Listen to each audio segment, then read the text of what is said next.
자, 오늘 하나님 말씀은 누가복음 5장입니다. 누가복음 5장 1절부터 11절까지 말씀입니다. 누가복음 5장 1절부터 11절입니다. 자, 우리 같이 한 목소리로 함께 읽도록 하겠습니다. 같이 읽습니다. 무리가 몰려와서 하나님의 말씀을 들을새 예수는 게네사렛 호숫가에 서서 호숫가에 배 두 척 있는 것을 보시니 어부들은 배에서 나와서 그물을 씻는지라. 예수께서 한 배에 오르시니 그 배는 시몬의 배라. 육지에서 조금 떼기를 청하시고 앉으사 배에서 무리를 가르치시더니 말씀을 마치시고 시몬에게 이르시되 깊은 데로 가서 그물을 내려 고기를 잡으라. 시몬이 대답하여 이르되 선생님, 우리들이 밤이 새도록 수고하였으되 잡은 것이 없지만은 말씀에 의지하여 내가 그물을 내리리이다 하고 그렇게 하니 고기를 잡은 것이 심히 많아 그물이 찢어지는지라. 이에 다른 배에 있는 동무들에게 손짓하여 와서 도와달라 하니 그들이 와서 두 배의 채움에 잠기게 되었더라. 시몬 베드로가 이를 보고 예수의 무릎 아래에 엎드려 이르되 주여, 나를 떠나소서, 나는 죄인이로소이다 하니 이는 자기 및 자기와 함께 있는 모든 사람이 고기 잡힌 것으로 말미암아 놀라고 세베대의 아들로서 시몬의 동업자인 야고보와 요한도 놀랐음이라. 예수께서 시몬에게 이르시되 무서워하지 말라. 이제 후로는 내가 사람을 취하리라 하시니 그들이 배들을 육지에 대고 모든 것을 버려두고 예수를 따르니라. 아멘. 목사는 언제 설교 준비를 할 때 고심을 할까요? 본문을 보는데도 뭔가가 안 느껴질 때 고민이 될까요? 아니면 너무 많을 때 고민이 될까요? 예, 오히려 너무 많을 때 고민이 돼요. 오늘 본문이 바로 그런 본문입니다. 다른 날보다 좀 더 길 수도 있어요. 오늘 본문은 우리들에게 굉장히 친숙한 장면이기도 합니다. 예수님이 베드로를 당신의 제자로 부르시는 장면이에요. 베드로를 부르시면서 주님이 말씀하셨어요. 이제 후로는 너가 사람을 취하리라. 이제 후로는 너가 사람을 취할 것이다. 여기서 취하다는 말은요, 사람의 생명을 살린다라는 의미가 있어요. 예수님은 베드로를 부르시면서 그렇게 사람을 낚는 어부가 될 것이라고 말씀하신 겁니다. 그리고 그 말씀대로 그는 사람을 낚는 어부가 됩니다. 물론 그는 실수도 많이 하고 실패도 많이 해요. 그러나 사도행전을 보면 결국 그는 예수님의 말씀대로 사람을 낚는 어부가 돼요. 그 장면이 사도행전에 아주 자세하게 설명되어져 있어요. 오순절날 성령 충만을 경험한 그가 사람들 앞에 서서 말씀을 전하기 시작합니다. 그 말씀이 얼마나 힘이 있었는지 그 말씀을 듣고 3,000명의 사람들이 회개하며 그리스도를 영접해요. 얼마 후에는 더 엄청난 일이 벌어지죠. 성전 민문에 앉아있는 한 안진뱅이를 고치고 사람들이 몰려옵니다. 그들을 향해서 베드로는 또 말씀을 전해요.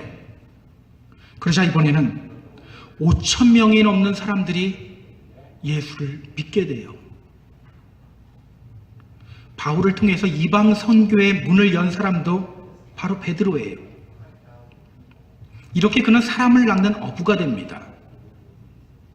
성격도 나쁘고 배운 것도 그렇게 많지 않은 한 이름 없는 어부를 통해서 주님이 이렇게 놀라운 일들을 행하신 것입니다.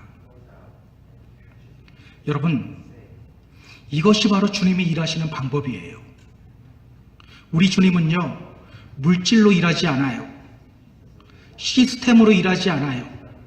어떤 프로그램으로 일하지 않아요.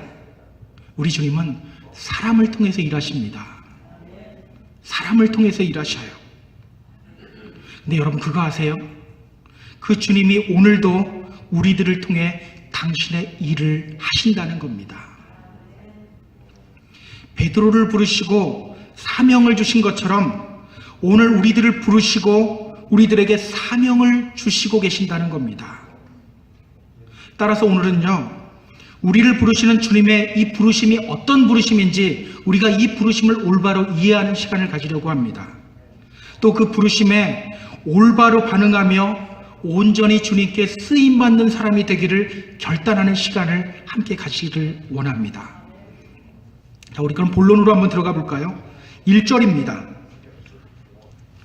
무리가 몰려와서 하나님의 말씀을 들을새 예수는 게네사렛 호숫가에 서서. 오늘 많은 사람들이 예수님께 몰려와요.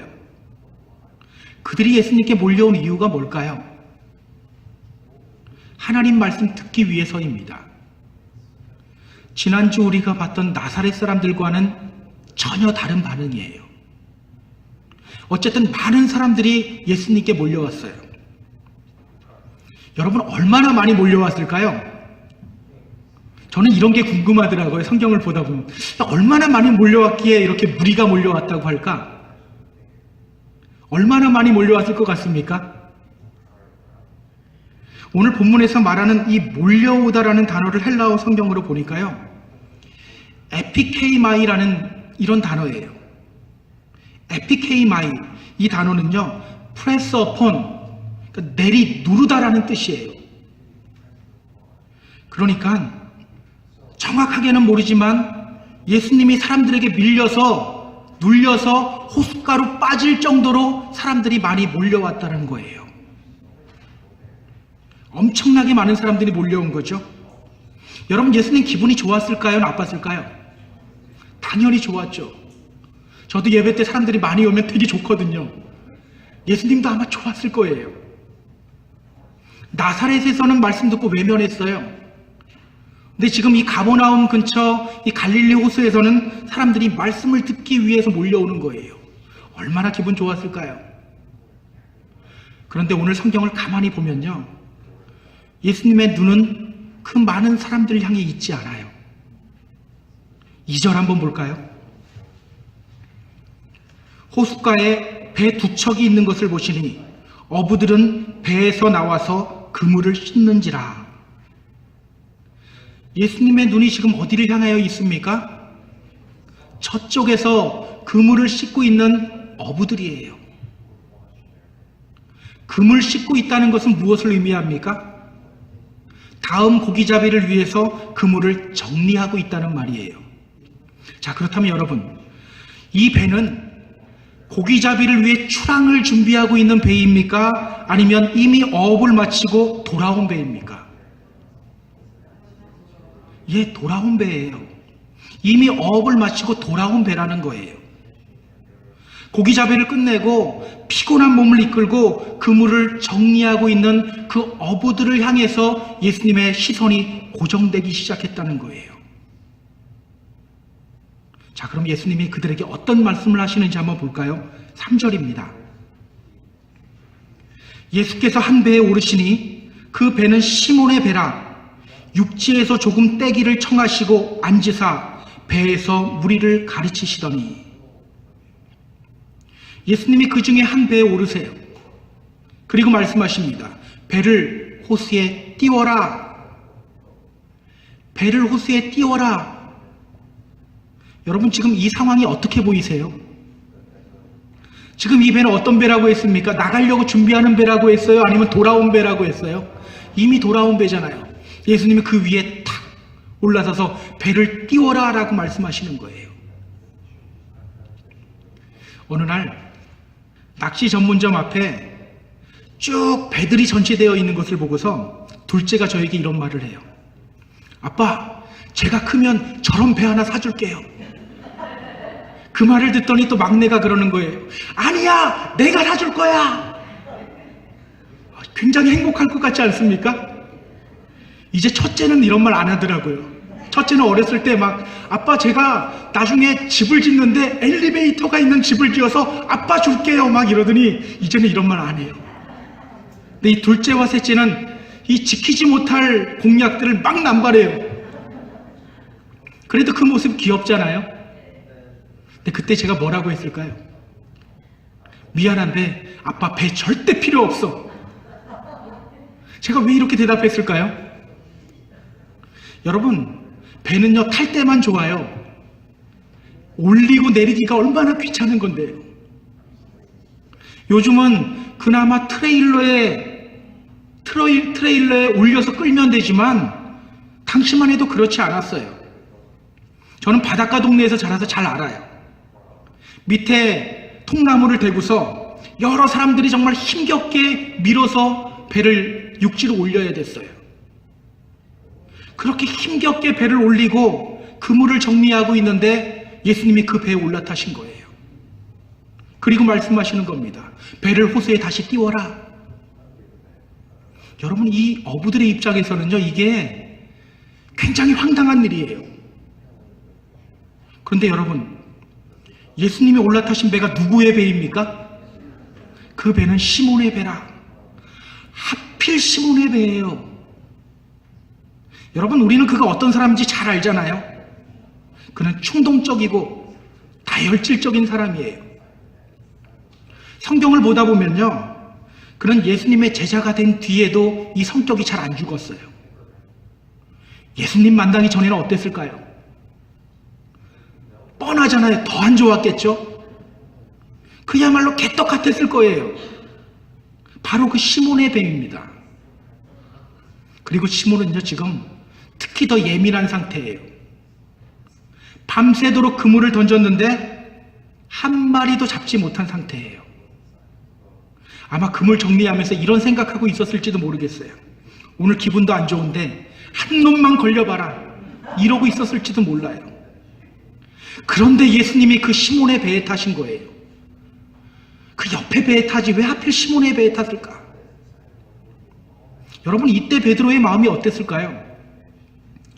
오늘 재수 없는데 이건 또 뭐야? 아마 이런 마음이 들었을 거예요. 그런데 예수님이 또 말씀하시죠. 배를 호수에 다시 띄워라. 여러분, 우리는 본문을 읽을 때 그냥 아무 생각 없이 읽어나가는, 내려가는 경우가 있는데요. 조금만 생각해보면 지금 예수님이 이 배에 오른 상황이 정말 좋지 않은 상황이에요. 이 배에 오른 이 때가 정말 적절치 못한 때예요. 베드로가 조금 기분 좋았을 때 올라도 되는데 지금 베드로 예민한 상태거든요. 그럼에도 불구하고 예수님은 시몬의 배에 오르신 거예요. 시몬을 통해서 사람을 낚는 어부의 모습을 이미 보시고 시몬의 배에 오르신 거예요. 여러분, 이것이 바로 주님의 부르심입니다.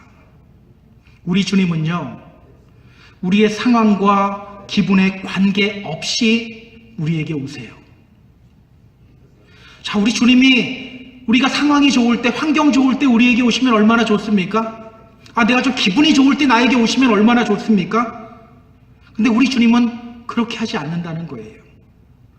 그것에 상관없이 내 상황, 내 환경, 내 기분에 상관없이 우리에게 오셔서 우리를 선택하시고 우리를 부르시고 또 우리에게 사명을 주신다는 겁니다. 오늘 본문을 보면서요, 우리는 이것을 깨달아야 돼요. 제가 예전에 나름대로 큰 상처를 입고 목회를 포기하려고 했던 적이 있어요.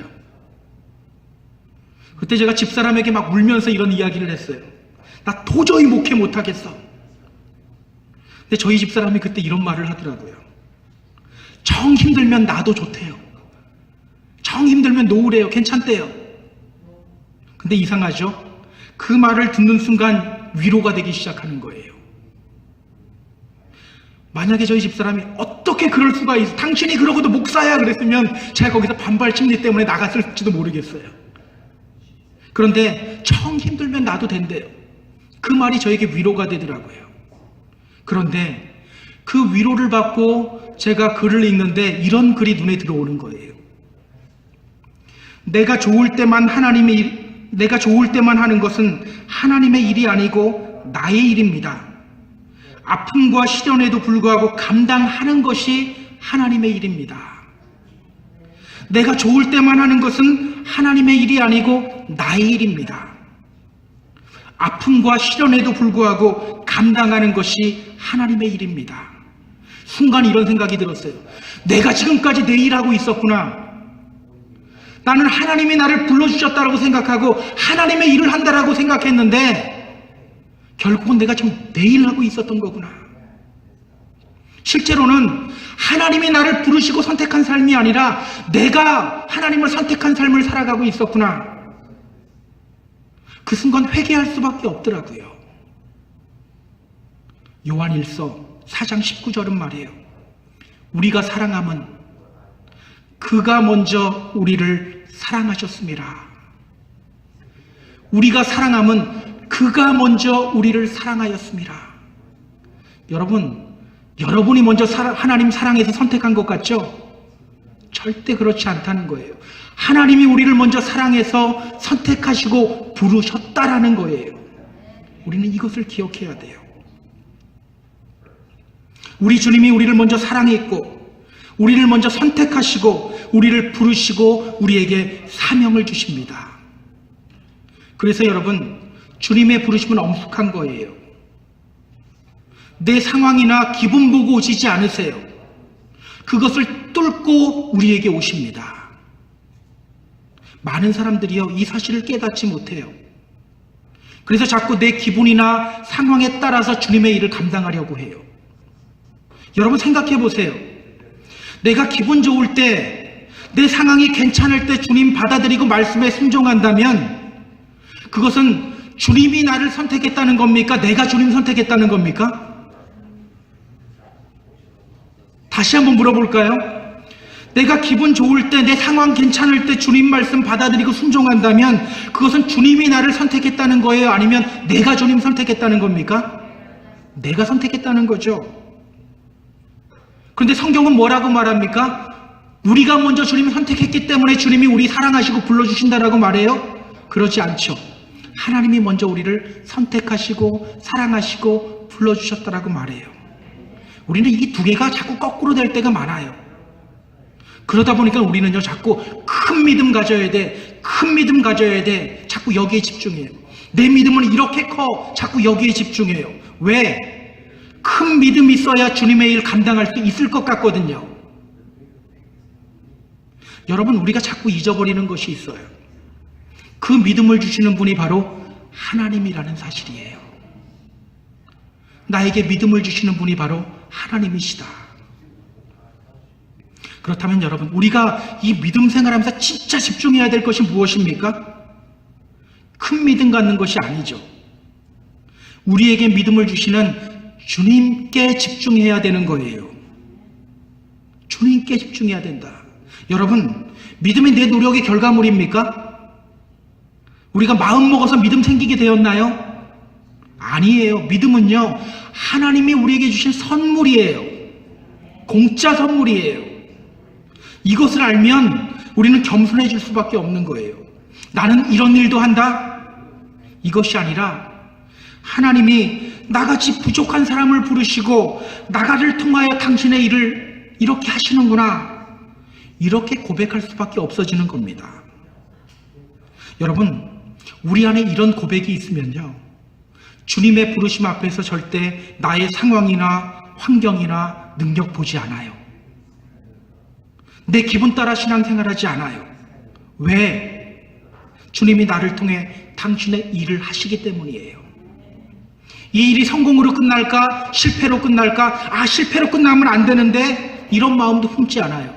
왜? 내가 성공하든 내가 실패의 자리로 내려가든 그 일을 통해서 주님이 주님 자신을 드러내시기 때문이에요. 우리는 그것을 알기 때문이에요. 그렇게 주님을 드러내는 삶으로 감사하고 만족하게 되는 겁니다. 내가 주님 일 하다가 좀 조롱당하면 어때? 내가 주님 일 하다가 좀 억울한 일 당하면 어때? 나를 통해서 주님이 역사하시면 되지. 나를 통해서 주님이 드러나시면 되지. 이거면 되는 거예요. 근데 우리는 자꾸 내 믿음을 드러내기를 원하다 보니까 자꾸 큰 믿음을 원하는 거예요. 그러다 보니까 실패가 두려워요. 실패하면 어떻게 하나? 내가 이거 잘해야 되는데, 여러분, 못해도 돼요. 정말 못해도 돼요. 그것 통해서 하나님이 드러나시면 되는 거예요. 그럼 여러분, 우리가 한 가지 여기서 좀 생각해 봐야 할 것이 있어요. 주님은 왜 우리를 부르시고 우리를 통하여 당신의 일을 하실까요? 주님은 왜 우리를 부르실까? 제가 예전에 출애굽기 3장을 볼 때마다 항상 풀리지 않는 의문이 있었어요. 그게 뭐냐면요, 이스라엘을 이집트로부터 탈출시키기 위해서 하나님이 모세를 부르세요. 모세에게 이스라엘 백성을 구해내라는 명령을 주셔요. 그러면서 하나님 자신을 이렇게 소개해요. 나는 스스로 있는 자다. 나는 스스로 있는 자다. 저는요, 못돼서 그럼 꼭 이렇게 질문을 해요. 아니, 스스로 있는 자면 왜 모세를 불러? 스스로 있는 자라는 것은 도움이 필요 없는 사람이라는 거잖아요. 근데 하나님이 스스로 있는 자다라고 하면서 지금 모세를 부르시는 거예요. 왜 하나님은 스스로 있는 자라고 하면서 모세를 불러서 당신의 일에 사용하실까? 여러분, 궁금하지 않습니까? 왜일까요? 여러분, 기억하세요. 모세를 향한 하나님의 부르심은요, 나 좀 도와줘, 이게 아니라는 거예요. 우리는 자꾸 주님의 일을 하면서 내가 주님을 위해 뭔가를 한다라고 생각하는데 그렇지 않다라는 거예요. 우리 하나님은요, 스스로 있는 분이에요. 모세의 도움이 필요해서 맡긴 것이 아니라는 거예요. 그럼 왜 모세를 불렀습니까? 모세에게 그 일을 맡김으로 인해서 그 일을 감당함으로 통해서 하나님을 보라는 거예요. 그러니까 여러분, 우리를 향한 주님의 부르심은요, 하나님을 위한 것이 아니라 바로 우리를 위한 거예요. 바로 우리를 위한 것. 그 일 통해서 하나님 보라는 거예요. 그 일 감당하면서 우리의 믿음이 더 굳건해지라는 거예요. 여러분, 누군가에게 일을 맡긴다는 것, 이게 쉬운 걸까요? 우리 엔젤라 성도님, 제가 어느 날 가서 머리 깎는 걸 내가 도와주겠다고 나에게 맡기라고 하고서 오는 손님을 딱 가위를 들고 있으면 맡길 수 있을 것 같으세요? 못 맡겨요. 여러분, 남에게 일을 맡긴다는 게 이게 정말 쉬운 게 아니에요. 저는요, 군대에 있을 때 행정일을 맡았었어요. 그래서 워드 작업을 좀 꼼꼼하게 하는 편이에요. 특히 여러 가지 표 만드는 작업, 이런 것들을 제가 남들보다 조금 잘하는 편이에요. 그러다 보니까요, 이 일을 남들에게 맡기기가 쉽지 않아요. 예전에 저와 같이 일하는 총무에게 워드 작업을 맡겼는데 이 갖고 오는 것마다 마음에 안 드는 거예요. 옆에서 이제 작업하는 걸 지켜보고 있어요. 어떻게 하나 하는데 보는데 답답한 거예요. 그러다 보면 어떻게 하는지 아세요? 그냥 하지 마, 내가 할게. 이렇게 되더라고요. 여러분, 누군가에게 일을 맡기는 것은요, 절대 쉽지 않은 일이에요. 저는 가끔 이런 생각을 해요. 주님이 내가 목회하는 것을 가만히 보고 있으면 얼마나 답답해 하실까? 거기서는 왜 그렇게 해? 너 설교 그렇게 하는 거 아니야. 너 내려와, 내가 그냥 할게. 막 이러고 싶어질 것 같아요. 그런데도요, 우리 주님은 묵묵히 맡기고 계시는 거예요. 왜? 그 일을 감당하면서 나의 믿음을 더욱더 굳건하게 만드시기 위해서, 그것을 내가 그것을 감당하면서 때로는 실패하고 실수하지만 그 일을 감당하면서 하나님의 역사하심을 보게 하기 위해서 하나님은 답답하지만 묵묵히 그냥 지켜보고 계시는 거예요. 우리에게 그 일 맡기는 거예요. 우리는 자꾸 이렇게 말해요. 저는 능력이 안 돼요. 저에게는 이런 결점이 있어요. 그러면서 주님의 부르심과 사명 앞에서 주저주저 할 때가 있어요. 여러분, 주님의 부르심 앞에서 이렇게 반응하는 것이 겸손 같아 보이죠? 겸손이 아니에요. 우리는 겸손과 또 믿음과 불신앙, 이 사이를 잘 구분해야 돼요. 그건 겸손이 아니에요. 불신앙이에요. 나를 바라보지 않고 능력 주시는 주님을 바라보는 것이, 나를 바라보지 않고 능력 주시는 주님을 바라보는 것이 바로 겸손이요 믿음인 거예요. 여러분, 고린도전서 1장 26절 이하는 이렇게 말하고 있어요. 형제들아, 너희를 부르심을 보라. 육체를 따라 지혜 있는 자가 많지 아니하며 능한 자가 많지 아니하며 문벌 좋은 자가 많지 아니하도다. 그러나 하나님께서 세상에 미련한 것들을 택하사 지혜 있는 자들을 부끄럽게 하려 하시고 세상에 약한 것들을 택하사 강한 것들을 부끄럽게 하려 하시며 하나님께서 세상에 천한 것들과 멸시받는 것들과 없는 것들을 택하사 있는 것들을 패하려 하시나니 이는 아무 육체라도 하나님 앞에서 자랑하지 못하게 하려 하심이라.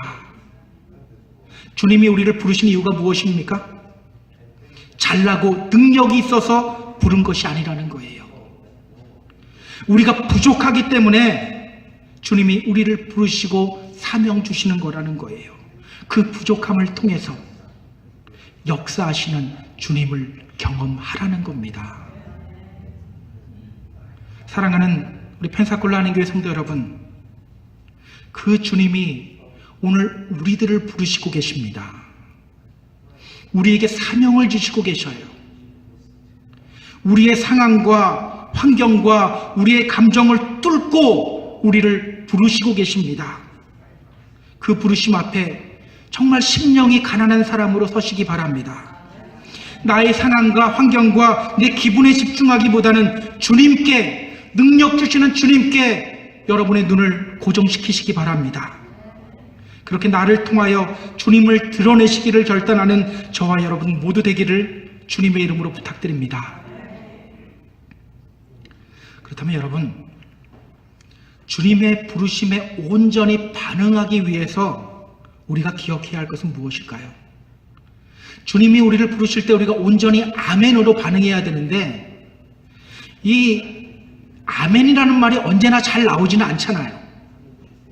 내 상황에 따라서 내 성격에 따라서 아멘이 나올 때도 있고 나오지 않을 때도 있어요. 어떻게 해야지 아멘이 계속해서 잘 나올 수 있을까요? 오늘 시몬은요, 투덜투덜거리며 배를 띄워요. 아마도 차마 거절은 하지 못했던 것 같아요. 왜 거절하지 못했을까요? 오늘 본문 바로 앞부분에 보면 예수님이 이 시몬의 집에 들어가서 장모의 열병을 고쳐주시는 장면이 나와요.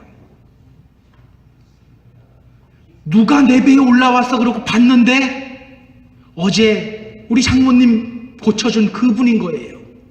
그렇기 때문에 일단은 피곤해도 들어주었던 것 같습니다. 그렇게 그는 투덜거리면서 예수님이 하시는 말씀을 같은 배 아래서 바로 그 옆에서 듣고 있어요. 아마 속에서는 이런 마음이 있었을 거예요. 피곤해 죽겠는데 설교 좀 빨리 끝내지. 오늘 혹시 이러고 있는 분이 있지는 않죠? 설교 좀 빨리 끝내지. 빨리 집에 들어가서 쉬어야 되는데. 아마 이런 마음으로 듣고 있었는지도 몰라요.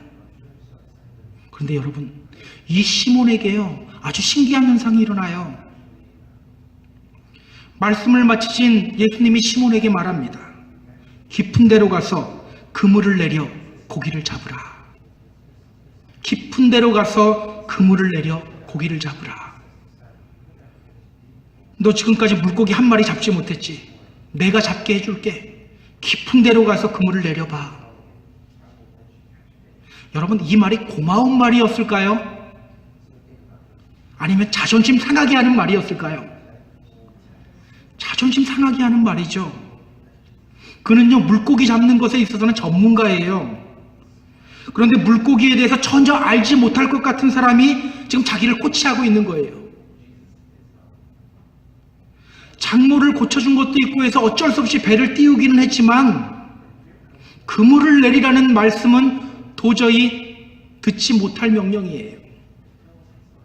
왜? 지금 그물 겨우 다 씻어놨잖아요. 괜히 던졌다가 잘못되면 또 그물 씻느라고 오늘 밤에 어업 못해요. 그런데 아주 신기한 현상이 일어나요. 5절 한번 볼까요? 우리 5절 같이 읽어보겠습니다. 자, 5절 같이 읽습니다. 시몬이 대답하여 이르되 선생님, 우리들이 밤이 새도록 수고하였으되 잡은 것이 없지만은 말씀에 의지하여 내가 그물을 내리리이다 하고. 베드로가 뭐라고 합니까? 선생님, 우리들이 밤이 새도록 수고하였지만 잡은 것이 없었습니다. 그러나 말씀에 의지하여 내가 그물을 내리리이다. 저는요, 베드로가 아마 이렇게 대답하고 자신도 놀랐을 거라고 생각해요. 내가 지금 무슨 말을 한 거야? 선생님, 우리 전문가들이 밤이 새도록 고기를 잡았지만 잡은 것이 없습니다. 지금은 해가 중천에 떴어요. 이럴 때는 고기 안 잡힙니다. 이렇게 말하고 싶은데 자기 입에서 이런 말이 나오는 거예요. 말씀에 의지하여 내가 그물을 던져보겠습니다. 베드로도 깜짝 놀랐을 거예요. 내가 지금 미쳤나? 나에게서 왜 이런 말이 나오지? 여러분, 베드로에게 왜 이런 현상이 나타났을까요? 저는요, 그것이 바로 말씀의 힘이라고 생각해요. 투덜거리며 듣고 있었어도 그 말씀에 파워가 있었던 거예요. 궁시렁궁시렁 하면서 듣고 있었어도 그 말씀에 파워가 있었던 거예요. 아까 제가 우리가 주님의 부르심에 우리의 상황과 환경과 기분 보지 말고 주님 바라봐야 한다는 말씀을 들었을 때 어떤 분들은 그랬을 거예요. 그래, 한번 해보자. 또 어떤 분들은 그냥 아무 생각이 없었을 수도 있어요. 그러나 여러분, 투덜거리며 듣더라도 그 말씀을 들으면 언젠가는 그 말씀이 내 안에서 역사하는 날이 와요. 결정적인 순간에 성령님이 나의 옛사람을 꺾어버리고 순종하게 만들어버려요. 그래서 우리는요, 늘 말씀 듣는 자리로 나아가야 되는 거예요. 늘 말씀 듣는 자리로 나아가야 되는 거예요. 바울은 이 데살로니가 교회를 생각할 때마다 항상 마음 한쪽 구석이 좀 미안한 마음도 들고 좀 아련한 생각이 있었어요. 왜냐하면 데살로니가에서는 한 달 정도밖에 머물지 못했거든요. 내가 좀 더 이들에게 그리스도에 관한 진리를 더 알려줬어야 됐는데, 이런 아쉬움이 늘 바울의 마음 한쪽 구석에 있었어요. 그런데 이 데살로니가 교회에 대한 좋은 소식들이 계속 들리는 거예요. 교회가 굳건히 서고 있고 오히려 옆에 있는 교회들에게 본이 되고 있다는 그런 소식을 듣게 되었어요. 이 소식 듣고 바울 안에 이런 깨달음이 와요. 말씀이 그들 안에서 역사했구나. 말씀이 그들 안에서 역사했구나. 그래서 바울은요, 데살로니가전서 2장 13절에서 이렇게 말해요. 이 말씀이 또한 너희 믿는 자 가운데서 역사하느니라. 이 말씀이 또한 너희 믿는 자 가운데서 역사하느니라. 여러분, 실제로 이런 일들이 많이 일어나요. 어떤 목사님은 그러더라고요. 설교할 때마다 저 중간 뒤쪽에서 매번 조는데 설교할 때마다 이상하게 눈이 가더라는 거예요. 근데 설교할 때 또 존다고 뭐라고 말은 못하고 참았다라는 거예요. 근데 어느 순간 그분이 눈을 뜨고 있더래요. 어느 순간 그분이 눈을 뜨고 있더니 어느 순간서부터 교회 일을 하기 시작하더래요. 신방 전도사님들 통해서 들려오는 얘기가 그래요. 그분도 모르겠대요. 어느 순간서부터 눈이 떠졌다라는 거예요. 자기도 모르는데 어느 순간서부터 말씀이 들어오기 시작했다라는 거예요. 여러분, 이러한 역사가 우리 가운데서 온전히 일어났으면 좋겠습니다.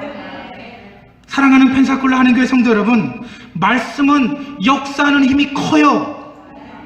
투덜거리며 들어도, 때로는 말씀이 잘 이해가 되지 않아도 말씀 듣는 자리에서 계속해서 나아가다 보면 언젠가는 그 말씀이 나를 주장하기 시작해요. 나는 왜 말씀을 잘 알아듣지 못할까? 괜찮아요. 말씀 듣는 자리로 계속해서 나아오시기 바랍니다. 나는 말씀을 들어도 잘 변하지 않아. 괜찮아요. 계속해서 말씀 듣는 자리로 나아가시기 바랍니다. 그 말씀이 결정적인 순간에 나를 뒤집어 버립니다. 그리고 주님의 말씀 앞에 엎드러지게 만들어요. 내가 하는 것 같죠? 내가 하는 게 아니에요. 오늘 베드로 보세요. 베드로가 한 것 같아요.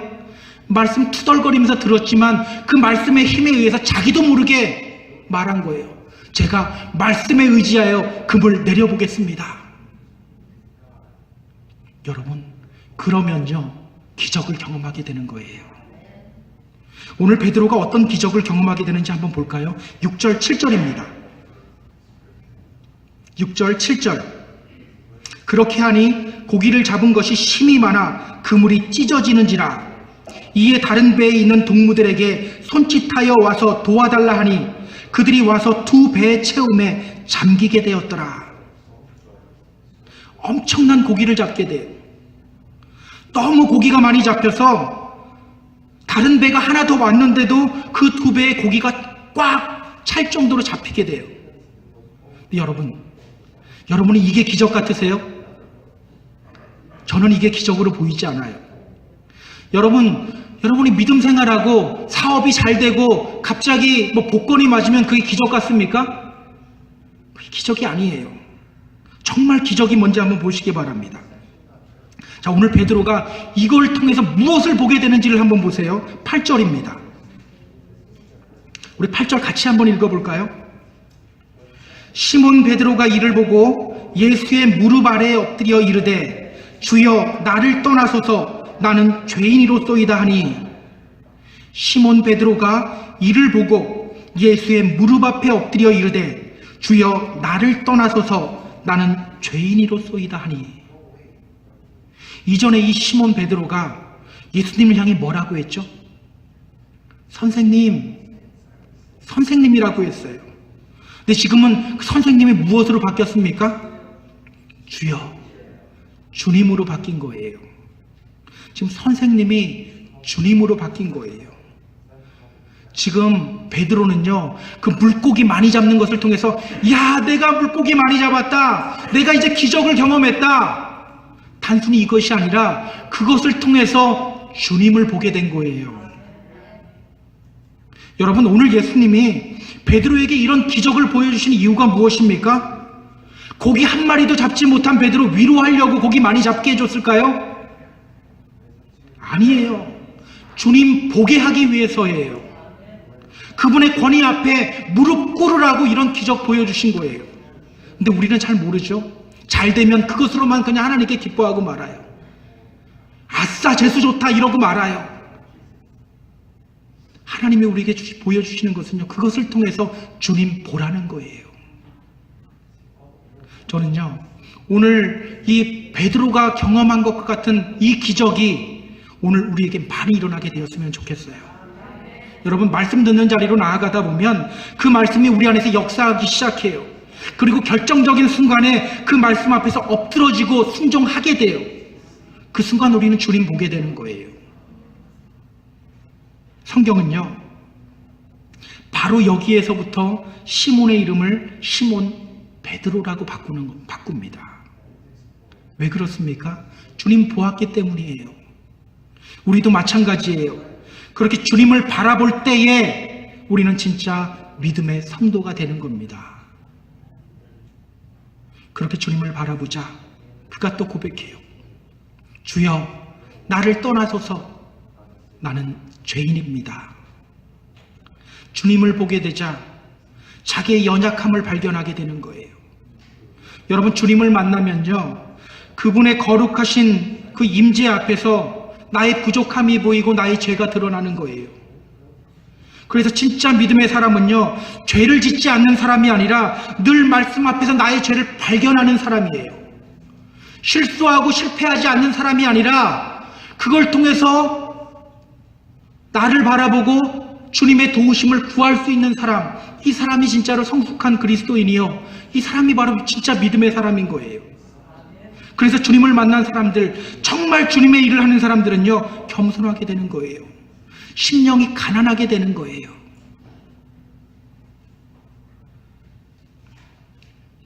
이제 주님이 베드로를 향해서 말씀하십니다. 이제후로는 내가 사람을 취하리라. 이제 주님이 베드로를 당신의 제자로 부르세요. 그리고 이제 주님이 베드로를 쓰시겠다는 거예요. 그러자 베드로가 어떻게 반응하죠? 11절입니다. 같이 한번 읽어볼까요? 같이 읽습니다. 그들이 베드를 육지에 대고 모든 것을 버려두고 예수를 따르니라. 그는 오늘 그물을 버려요. 배를 버립니다. 아마 2배에 꽉 들어찼던 물고기도 그대로 버렸을 거예요. 그리고는 주님을 따라요. 혹시 이 부분에서 야, 배가 아깝다, 저 그물 아깝다, 저 잡은 고기는 어떡하나 이 생각하고 있는 분 있으세요? 여러분, 우리는 자꾸 베드로가 무엇을 버렸냐 여기에 집중하는데요, 오늘 우리가 정말 집중해야 될 것은 뭡니까?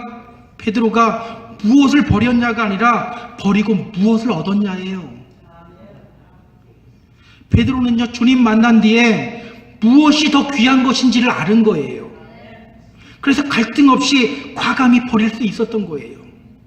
여러분, 우린 자꾸 이렇게 말해요. 야, 신앙생활하는 게 얼마나 어려운지 알아? 나를 부인하는 것이 얼마나 힘든지 알아? 내 감정적이고 신앙생활하는 건 너무너무 힘들어. 여러분, 이 베드로의 버림이 어려운 결정 같아 보이세요? 저는 그렇게 보이지 않아요.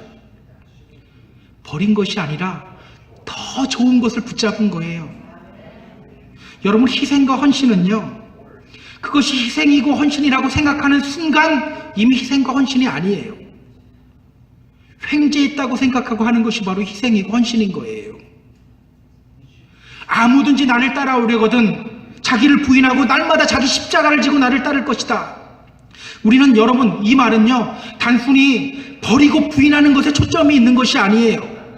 어디에 초점이 있습니까? 주님이라는 보석을 빨리 발견하라는 거예요. 여기에 초점이 있는 건데 우리는 맨날 야, 버리기가 얼마나 힘든지 알아? 내 십자가 지기가 얼마나 힘든지 알아? 맨날 이러고 있는 거예요. 왜? 정말 주님을 보지 못했기 때문에. 정말 주님을 우리가 보지 못하기 때문에 맨날 버리기가 어려운 거예요. 여러분, 우리가 정말 보석을 발견하는 순간 과감히 버리게 될 수 있음을 여러분 믿으시기 바랍니다. 그래서 바울은요, 빌립보서 3장 7절, 8절, 9절에서 이렇게 고백하고 있어요. 그러나 무엇이든지 내게 유익하던 것을 내가 그리스도를 위하여 다 해로 여길 뿐더러 또한 모든 것을 해로 여김은 내 주 그리스도 예수를 아는 지식이 가장 고상하기 때문이라.